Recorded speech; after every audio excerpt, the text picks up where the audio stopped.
As the lines get sharper each week, we have to be far more careful about picking our spots and picking them wisely. But I tell you this much, there are a few spots we are dialing in on for week 11.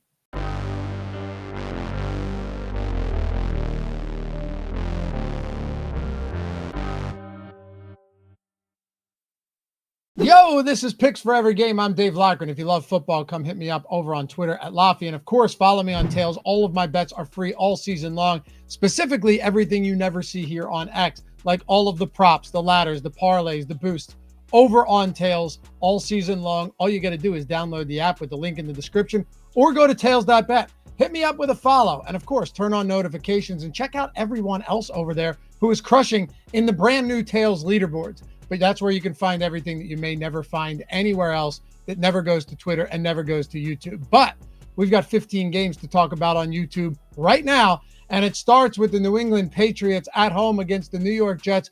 Oh, what a lovely way to kick off Thursday night football. Yes, 11.5-point favorites at home. Just had a really impressive win against the Bucs. I liked the Bucs last week. I will say, last week, including props and everything else, was my first losing Sunday since mid-September. I'll take it on the chin. I'm never going to hide from those losses, but it was a tough one. But how about this? It's a good time for you to follow me now, because we get that off, you shake the stink off, and now we're back. And I tell you what, this is one of those games where you got to have a set of brass balls to bet the New York Jets at plus 11.5. But I also think that might actually be the play. Now, I've mentioned to you guys this season, I have not been sharp betting the Jets. There are some spots we have been so dialed in on. There are teams that we have not lost on this season. The Jets, well, not exactly one of them. But at 11.5-point dogs in a divisional spot on a short week, I know that they got rid of Sauce. I know they got rid of Quinn and Johnson. They got rid of Michael Carter, who wasn't exactly having a good season. Listen, Justin Fields had like 2 passing yards midway through the third quarter last week. They still got the win. It was a fluky one on special teams, but we'll take it because we always bet the Browns, bet against the Browns on the road. I'll have a video for this, as you guys know. Every Thursday and every Monday, I have a standalone for those games. But I'd lean the Jets at 11.5 right now. Yeah, like I'm not going to tease them up to 17, 18.5 because if they can't cover 11.5, this team probably can't cover 17.5. But I think the overwhelming sentiment right now, the public perception, is that the Patriots are going to come in and absolutely destroy them. Should we ignore that the Jets are on a 2-game win streak? Honestly, yeah, we should. We absolutely should. But at the same time, 11.5 is just a massive amount of points in a divisional spot on a short week, no matter how bad this team is and no matter how good the Patriots are. I would lean Jets here. I'll have more info on Thursday, a couple of days from now, so make sure to tune back in, and we'll hit some parlays along the way as well. But right now, lean Jets, and let's get to some games that we actually like. One of those, believe it or not, is the Commanders and the Dolphins. Now, a lot of you guys are going to shake your head, scratch your head in dismay when I say this, but I kind of like the Commanders at 2.5-point dogs here. Now, if you can end up getting them at 3, which is, I actually may hold off here because I don't see this moving to 2 or 1.5. I may end up just waiting and see if this moves to 3 because right now you're getting like +3 on Washington at -105. So it's, I think, actually something that could move. But, you know, when you have games like this, and I just want to point this out to many of you who, you know, follow football and understand football. When you have a Miami team that just won their own Super Bowl, so to speak, against the Bills last week at home, right? Not just a win, but an impressive, dominating win. Now people are going to go, man, how about that? The Dolphins, right? Maybe they're back. And then the Washington Commanders, who are coming off a game where they got absolutely slaughtered, right? Back-to-back weeks, really. This team has not been good at all. They're down Terry McLaurin. They're down Jaden Daniels. Yet they're still only 2.5-point road dogs against the Miami team that just cleaned up against Buffalo. All signs here point towards this being a Commanders game, and I may even consider the money line, to be honest with you. I understand how disgusting it is, but sometimes betting football is disgusting. And the times where I can only speak for myself, but where I personally get myself into trouble is when I start getting too safe with the spots I'm doing, because nothing is safe. Remember, a point spread is just evening a lopsided matchup so you can bet something other than the money line. You're talking essentially a 50-50 proposition on either side. So whenever I get too comfortable and I'm like, well, you know, they're a big favorite, they shouldn't lose, they got to cover here. No, it always ends up going the opposite direction. And when you look at this team, the Washington Commanders, a team coming off a embarrassing blowout loss, a team coming off a big emotional win, and you put those two together, it has been historically a pretty decent recipe for this team like the Washington Commanders to come in and play themselves a pretty good game. So let's see if this moves to 3. Keep this in the hopper right now. If it doesn't, we'll still bet it at 2.5, but maybe we'll get some line movement in our favor throughout the week. I think we may. Texans at the Titans. You know what, man? Look, we bet the Texans last week. I had some people in the comments going, hey, you're an idiot. Of course, Davis Mills is a massive downgrade from C.J. Stroud. Well, there's plenty of things you could call me an idiot about, like the Drake May rushing yards ladder. That didn't work out. Like I said, I'm not hiding from any of this. It's all over on tails anyway. Well, we did actually bet Nico over 56.5, and that closed at like 66.5. That is the key to betting early in the week. That's why I do these early picks on Tuesday, and that's why I give you prop bets on tails on Wednesday, because you want the closing line value. Yeah, Nico hit regardless, but that doesn't matter, right? Because in another world, he could have finished with 58 and we win when everybody else loses. That's the key to getting that closing line value. But Davis Mills looked good, right? Davis Mills in the second half looked damn good. He looked damn good. By the way, keep an eye out for some Woody Marks props. I may post them later in the week. He played 80% of props, 60 total snaps to 10 from Nick Chubb last week. So I think we may have something there. We may be able to get ahead of the curve here as a 7.5-point road favorite. But I'm not laying the 7.5 on the Texans, whether it's Davis Mills or Stroud returns from his concussion. I haven't been right on the Titans this year. And the reason is there's defense. Jeffrey Simmons, we don't know if he's going to play. I assume he does coming back from the bye. But they're just a brutal team, man. And quite frankly, if I had to go anything, I would lean Texans minus 7.5 because this defense is electric. Derek Stingley, just one piece of the puzzle. They have so many quality pieces on defense that, you know, at the end of the day, I simply don't know if the Tennessee Titans are able to move the football. And with that in mind, you lean Texans here, but it's not a game I bet. I told you we're dialing in on some spots, and we're going to get to those in a couple minutes. Let's run through few other games that I'm sure some of you guys want to hear about. Then we'll get to a few of my favorite bets on the week. All right, Bengals at the Steelers. Steelers are 5.5-point favorites here. What a tough game, right? I mean, last time these two teams played each other, we bet the Bengals, right? We bet the Bengals as 6-point home dogs with Joe Flacco at the helm. They came in and won outright, right? The magic of Joe Flacco. Burrow is expected back in week 14, potentially against the Chiefs. But I'll tell you what, it doesn't even make a difference. You might say, what do you mean it doesn't make a difference? No, I'm not saying Joe Flacco isn't a big downgrade from Joe Burrow, but it doesn't matter if the defense gives up 40 points every week, does it? It makes no difference whatsoever. It's the same thing. Like, I remember telling you guys, let's bet the Joe Burrow MVP future last year, like midway through the season, because we were getting it at a crazy number. And the thought was, listen, if they end up sneaking into the playoffs, how is he not the MVP with how bad the defense is? Now, they didn't because the defense was that bad, but it's a sound process. The defense is giving up 40 points in back-to-back weeks. Like, I know they're not, but they will, and they can. It's the worst defense in all of football. Now, Aaron Rodgers, we saw him against the Chargers on Sunday night. That dude looks fully washed right now. It's bad. I know he was down on his own performance, but, I mean, it does not get much worse than that. They had opportunities. He sailed so many open passes, open receivers, sailed it over their heads. It's tough. I think Jaylen Warren is probably the guy that they're going to use frequently. He had 14 carries to 0 to Kenneth Gainwell last week.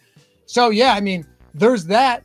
But it's also not a game that I'm super comfortable with because the secondary for Pittsburgh is banged up once again. They're old. They're aging. The difference here is that, one, you have guys on the defensive line like TJ Watt that are the best in the league, and then you're going to be out without Hendrickson, who was actually out this game last time.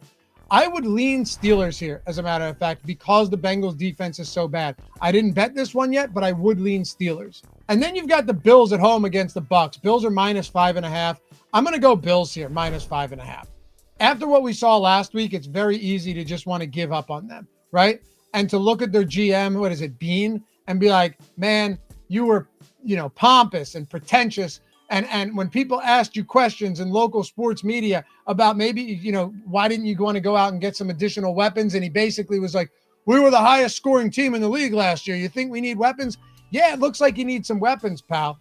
I mean, Now you got Dalton Kincaid dealing with a hamstring injury. Keon Coleman is super hit or miss every week. Khalil Shakir is a decent player, but he's not an alpha. He's not a number one. But I think Josh Allen wills them to a victory here. And now you're seeing that Bucky Irving and Chris Godwin, despite missing the post-bye week and having a bye to recover prior to that, are both doubtful and not expected to play again in Week 11.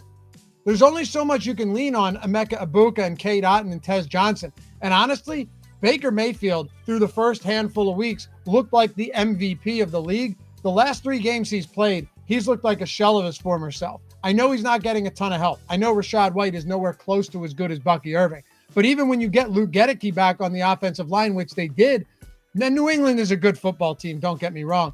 But I think the Bills, if the Bills lose this game, it's a problem.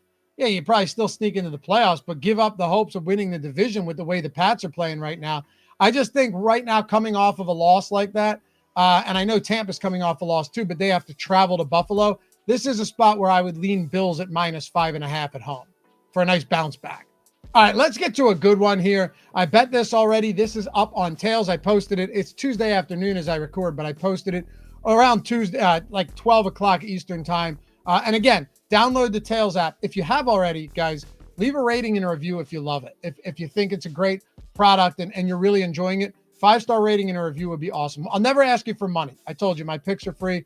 We'll never ask you for anything over on Tails, except if you love it, to leave us a rating and a review. And if you're not there yet, download the app or go to tails.bet. Come check out not just mine, but all of the other experts over there who are posting free picks each and every day. You need no longer look to Twitter or Instagram or anywhere else. It's all right there in one specific place. But I posted this one earlier, Minnesota at home against the Bears. They're 3-point favorites. I like the Vikings here. You know, the Bears have won 4 of their 6 games in the final minute of the game. We saw it last week, 2 quick touchdowns. And look, credit to them. You know, they're coming back and they're making plays and they're driving the football and they're winning. But against the Giants, right, it took you to the final minute to win that game. Against the Raiders, it took a walk-off field goal. Against Washington, wasn't it a walk-off field goal against Washington? And who was the other team? They had another game where they won on the final play. I can't remember who it was, but I can assure you, there was another team, and that team was not all that good. So when I look at this and I see this type of team going into Minnesota, and you might go, yeah, J.J. McCarthy hasn't played great. They got beat up pretty bad by Baltimore last week. I get it, but they also handled business against the Lions in Detroit, with the Lions coming off a bye just 2 weeks ago. And the difference maker isn't even Justin Jefferson or Jordan Addison. It's not Aaron Jones. It's certainly not J.J. McCarthy. To me, it's the Brian Flores defense. You know, it's that simple. Is Caleb Williams semi-mobile? Sure, but he's not Lamar Jackson at all. He's nowhere close to Lamar Jackson. He's nowhere near as accurate. He's nowhere near as good, okay? And the Chicago Bears defense is not good either. They will give up points to opponents.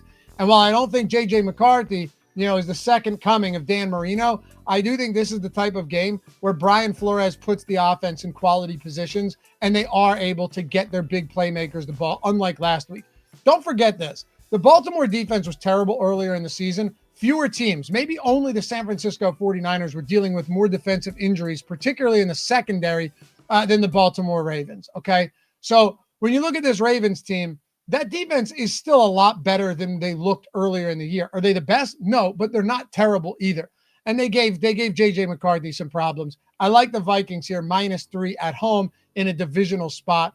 And the Bears, I mean, eventually the second shoe has to drop. It has to catch up with them. You can't keep winning games at the end of regulation like that, especially against bad football teams, which the Vikings are not.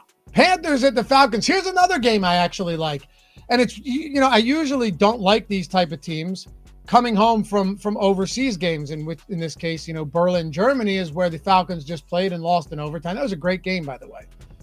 I like them this week for a couple of reasons. One, I don't think the Panthers are good, okay?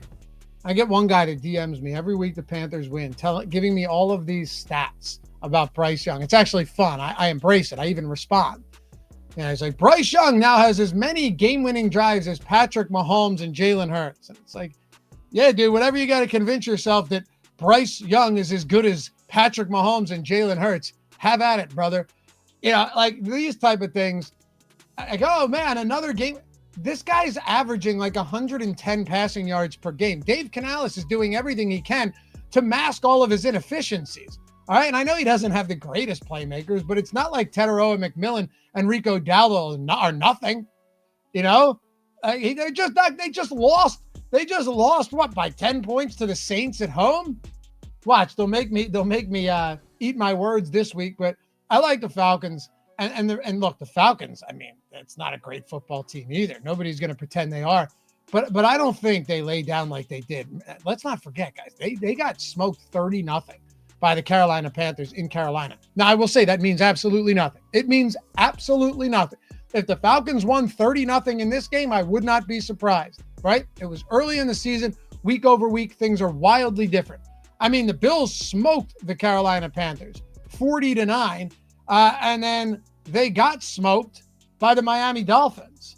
None of it makes any sense. You know what I mean? Week over week. But I think the Falcons will have that in mind. I think they have far more playmakers on the offensive side, from London to Bijan. And on defense, are they the best? No. But these two teams are pretty equal defensively. J.C. Horn's good, but I think that Atlanta pass rush is a little better than we saw last season. I like them -3.5 this week. Lock that one in.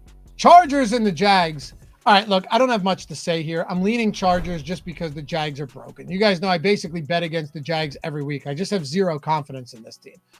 Despite what you see with Liam Cohen or anything like that, does it really matter at this point? You know, no Brian Thomas, but that may be addition by subtraction at this point. Parker Washington's played well. It's not like Travis Etienne's a bad player, and their defense isn't awful, but they did cough up big numbers to Davis Mills last week.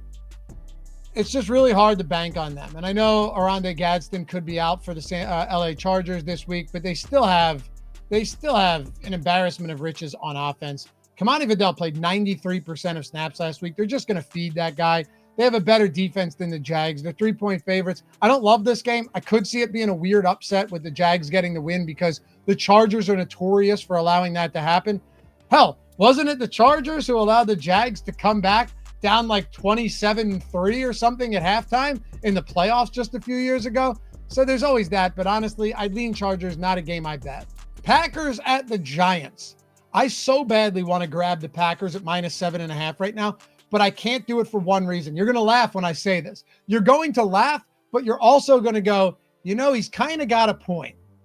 All right, so Jackson Dart probably doesn't start, right? This guy is just, I mean, he's actively seeking out CTE at this point, along with his buddy Cam Scatterbill. And I don't say that in a disparaging way. I'm saying you can't play that way without getting hurt. Like Jackson Dart, you have to admire the absolute reckless abandon that this guy plays with, but it's not a way to have a long, illustrious career, right? Like it's very hard to have a prolonged career when you're running and just taking monster contact like he is. It's actually impressive, and I respect him for it. But it's not a long way to preserve longevity, I'll tell you that much. Anyway, the reason I don't want to bet this yet is because, listen, if Russell Wilson was starting this game, if I found out right now that Russell Wilson was betting this game, I would tell you, hammer the Green Bay Packers at -7.5. I understand. They lost at home to the Panthers. They scored 7 points against the Eagles. By the way, that was actually a sick game. Maybe it's because I'm an Eagles fan, but that was one of the best low-scoring games I've seen in a while. It was ugly, but great defense. It wasn't even as much bad offense as much just some really good defense in that game, man. And look, you have to give a pass a little bit here to Jordan Love. You had a drop pass on 4th down, but also he had just the injuries piling up there. He already was down Tucker Kraft and Jaden Reed, and then you lose Romeo Doubs as well, dropping like flies. Good game, but I think people are going to remember that. I think people are going to look at that Carolina game and be like, man, they can't win. This Green Bay defense is nasty, though. Like, this Green Bay defense is just awesome. And I will say this. The reason I can't bet this yet is Jameis Winston, if he starts. If Jackson Dart is out and Jameis Winston starts, I never want to bet against Jameis Winston in his first game starting with a different team. Because every time he does it, crazy things happen. Now, I don't know if it was his first start with the Bears last year, but remember that snow globe game in November against the Pittsburgh Steelers as they were big dogs and they won outright? Jameis has this uncanny ability to lose by 30 or win by 5 in a game where he's a 14-point dog. So right now we're going to hold off. If we find out Russell Wilson starting this game, I will tell you right now, I am hammering the Green Bay Packers, and I will probably bet the Green Bay Packers to score a defensive touchdown in this one as well. Seahawks at the Rams. Man, two great teams. I mean, what a fun division outside of the Arizona Cardinals, huh? Even the Niners finding ways to stay alive outside of last week. They were overpowered, outmatched, but man, what a good matchup. This may be the game of the week. The Rams and Matthew Stafford, a guy who people were like, hey, he might not play this season. Remember that? Oh, he might not play this season because of his back. At the very least, he's going to miss some time. Nope. He might be having the best season of his entire career, thanks in part to Puka Nacua and Devontae Adams, who is questionable, so keep an eye on that. But man, they're playing great football. And so are the Seattle Seahawks. They are a buzzsaw right now. They carved up the Washington Commanders. They shit all over the Arizona Cardinals. These are two great teams in a great matchup. So what do I do here? Well, I haven't bet it yet. I will say this much, though. If I was laying laying points, taking points, whatever it may be, I would just take the Rams because you're getting them inside of a field goal. I know that might be, considered like lazy analysis. It's just such a good matchup between two great divisional teams. I'm not in the business right now trying to figure this one out when I got 14 other games to choose from. This may be one where we pick some props. We hand pick some props. I post them up over on Tails. They won't be anywhere else, as you know, and we'll enjoy this game for what it is and not have a hand on either side of this spread. Niners at the Cardinals. All right, so another NFC West spot. I think we need to see what's going on with Ricky Pearsall, what's going on with Brock Purdy. I'm kind of tempted to take the Cardinals here. Look, there was nothing Jacoby Brissett and company could do last week. It was over before it began. You ran into a team that is carving up everyone they face right now in the Seattle Seahawks. I do think the Cardinals are a somewhat decent team. I mean, it's funny, too, because Darnold threw 12 times in that game. How insane is that? But I want to know what's going on with the defense for the Arizona Cardinals first. Like, if you asked me right now, if everyone was out again for the Cardinals like they were last week, that Will Johnson was out, Melton was out, they were down a lot of guys in the secondary, which, again, didn't even seem to matter all that much. But I guess it did when you consider that Cooper Kupp and JSN both had 80-plus yards in, the first quarter. And then they just pumped the brakes because they had defensive scores, favorable field position. It didn't matter. One of the weirdest games you'll see all year. I would say, though, in this spot, if they're all banged up, and we go into this one and the Niners are still -2.5, I would take the Niners. But you know what? Look, if it's still Mac Jones, I don't think he's a huge downgrade from Purdy, but if it's Mac Jones and Pearsall remains out and they've got all these injuries on defense and then the Arizona defense gets healthier and these guys are back in action, you could make a good argument for Arizona. So let's wait on this one. This could actually be a play that we have later in the week. But on Tuesday, again, we need to pick our spots. And with so much uncertainty on both sides of these teams, I'm not going to get aggressive. Chiefs and the Broncos. This may be my favorite spot in the week. You guys got to let me know down below where you're going with this game. Let me know where your favorite spots are in the week. But in the comments, let me know where you're going. Oh, and one more time, if you don't mind hitting that little hype button, we'll go a long way. It's right there. It's on your phone. You might have to scroll a tiny bit, but show your boy a little support here. I appreciate it in advance. I don't know what it does, but I think it gets me out to a larger audience, which would be pretty cool. I'm getting old, man. I'm only going to be able to do betting videos for so much longer. But the Chiefs are 3.5-point favorites against the Broncos. And, I look at this and I think, how do I not bet the Chiefs? I know maybe that'll be chalky, but I'm not sure I care. You know what else was insanely chalky last week? The Detroit Lions. And there was just no way we weren't betting the Lions. I was shocked to see that move against us when we bet it at 8.5 over on Tails and it moved to 7.5. I'm thinking, where's this money coming from? But there are certain spots where I just have, like the Lions, I just had to go Lions, especially Dan Campbell knowing that team got beat up by the Washington Commanders last year in the playoffs. The Commanders got a ton of injuries and the Lions were coming off a bad loss against the Vikings. I mean, come on. But the Chiefs here are coming off of a bye. They're also coming off a tough loss against the Buffalo Bills, right? That was the game of the week on Sunday afternoon in week 9. And now you got them going up against the Broncos, who are going to be without, here's another thing to consider, right? You're not just going to be without Patrick Surtain, which is clearly a big deal, right? You're going to be without Patrick Surtain. J.K. Dobbins is getting a second opinion on his foot injury. right? And you already have what appears to be a very dysfunctional offense right now, but you're also without Alex Singleton. Guy just discovered he had testicular cancer and had to get surgery on it, which is wild, right? Played Thursday night and was like, all right, I got to go get surgery. So Alex Singleton, who is top 5 in the league in tackles, Patrick Surtain, who is either the reigning or former defensive player of the year, out. J.K. Dobbins may not play. Marvin Mims is questionable, but those guys are all tertiary compared to Singleton and specifically Patrick Surtain. And you've got the Chiefs, again, coming off of a bye week, right? Coming off a bye and a bad loss, healthy. And I'll do you one better. Not only are they healthy at the wide receiver position and the defensive position, what are the Broncos good at doing? Generating pressure. No team generates more pressure by sending only a 4-man rush than the Denver Broncos. We saw how that worked against Geno Smith last week, but it looks like Josh Simmons is back and will be starting. And they got Trey Smith back last week as well. So you get Josh Simmons, Trey Smith, the offensive line is essentially healthy. It just looks like a recipe for success here. And with how poorly this Denver offense has functioned recently, they're going to have a tough time going up against the likes of Trent McDuffie and company. I don't know. I have to do it, whether it's popular or not. I got to go Chiefs -3. You guys, again, let me know down below where you're going with this one in the comments. I'm really interested to see if any of you like the Broncos, because I just got to go with the way we're going here. And then that's going to be the Chiefs. Anyway, let's move on. We got 3 games to go here. Ravens at the Browns. Remember last week when I told you guys I haven't got the Browns wrong all season? I was wrong. I went back and looked because I bet the Browns every week. I'm 8-1 on the Browns. And that's not a humble brag. That is for me to say that I was incorrect in saying I haven't gotten the Browns wrong. We went with the Jets last week, right? Because the Browns away from home are a different football team.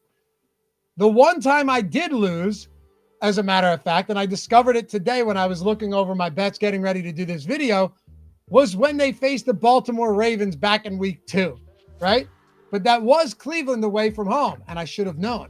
On the season, the Cleveland Browns are allowing 13.5 points per game at home, 29.8, almost 30 points on the road. So I haven't bet this game yet, and I think, it's, by the way, Dylan Gabriel wasn't even bad in that loss last week. He actually was okay. I'm gonna stick with what we've done, and I'm gonna go Browns +8.5. I have to do it. I got to do it. We've had a good track record with the Browns. They are at home. This defense can make a significant impact every single week. We're going Browns +8.5. If you want to talk about comments, hit me up down below. There's no one that's going to be with me on this one. I totally understand that. I think I'm going to have to bet the Browns in principle, as a matter of fact. Yeah, I'll bet the Browns at +8.5. Why not? Here we go. Lions at Eagles, Sunday Night Football. By the way, there's 1.5s, there's 2.5s out there. I always tell you guys, shop the odds when given the opportunity. Bet365 is the spot that we have had the most success betting all season long. All season long. I just went into my picket the other day and I was like, yep, okay. FanDuel, DraftKings, Bet365, Onyx. Bet365 has by far been our best book this season. We've capitalized on the boosts. We've capitalized on soft lines. And there's another one here. If you're not there yet, I always have the link in the description for you guys. You get $200 in bonus bets when you sign up, deposit 10 and bet $5. That's it. Bet 5, win or lose, $200 in bonus bets coming your way. Get on as many books as possible, starting with Bet365. Shop the odds, take advantage of the promos and boosts, collect more into your bankroll than you had before, and put yourself in a good position every week, even if you lose. 21 years old with a gamble. Gambling problem, call or text 1-800-GAMBLER. What a tough game. I'm going to lean Eagles -1.5 just because I believe this defense may have figured some things out. You have Jalen Phillips, who looked fantastic in his first game with the Philadelphia Eagles, right? They are healthy on defense. Lane Johnson probably got something shot up in the locker room at halftime. I think he did come back. I don't know if he did. He came back onto the sidelines. I'm not sure he entered the game. That dude's an Iron Man now. If Cam Jurgens and Lane Johnson are out, I'm telling you right now, if those two guys are out, I will bet the Lions. That's why we do this early. So I hope you guys find value in this. And you don't think I'm just riding the fence and like giving you nonsense information. I hope that the information, knowing who makes an impact if they're in or out, is valuable so you can make informed decisions throughout the week as well, even if you're not watching this video. And when Lane Johnson is out, the Eagles are a far, far inferior football team. If you take Cam Jurgens, who missed last week, and Lane Johnson out, they're going to have a really tough time moving the football. that would swing it for me. If those guys are in, I will bet the Eagles. And if not, I will honestly look towards the Detroit Lions as potentially one of my favorite plays of the week. I'll post that on Tails. And the reason I say that is because you can one-click bet it and find all of the odds. So you click, the odds all come up. You click that, it adds it straight in your bet slip. You get there before any line movement, and you can jump in on bets quick and seamless and effortlessly. So make sure to do that if you haven't done so yet. All right, final game. Raiders at home against the Cowboys. Raiders are getting 3.5 points here. I got to go Raiders. I don't really buy into the Cowboys right now, and I don't think the Raiders' defense is that bad. I know their secondary isn't great. I know this overall isn't a great team, but neither are the Cowboys. They've got weapons in CeeDee Lamb and George Pickens. Javonte Williams is having a nice season. Dak Prescott's a good quarterback, but this defense is beyond bad. So if I'm getting the Raiders at home on Monday Night Football, and I'm able to get this team now as a 3.5-point dog, I'll take it. I'll have more on this on Monday's video. I think that'll be a lot of fun to break down. I think we're going to be able to find a lot of great props for that as well, because recently we just haven't had many spots in a lot of these primetime games. But I think this could be one to exploit. The Raiders at home, though, it's not like they're better at home. Don't get me wrong. But the Cowboys, I'm not sure I want to lay 3.5 with just how bad this defense has been this year. Ashton Genty, Brock Bowers, these are two guys that can make a notable impact. And as long as the Dallas Cowboys defense is as bad as it is, it's really difficult for me to want to lay more than 3 points on them, specifically on the road. Appreciate you guys hanging out. As always, hit that thumbs up, subscribe, and hype me before you go. I'll be back Thursday for Thursday Night Football, New England and the Jets. That should be a fun one. Until next time, have a great rest of the week, and we'll see you back here soon. Bye-bye.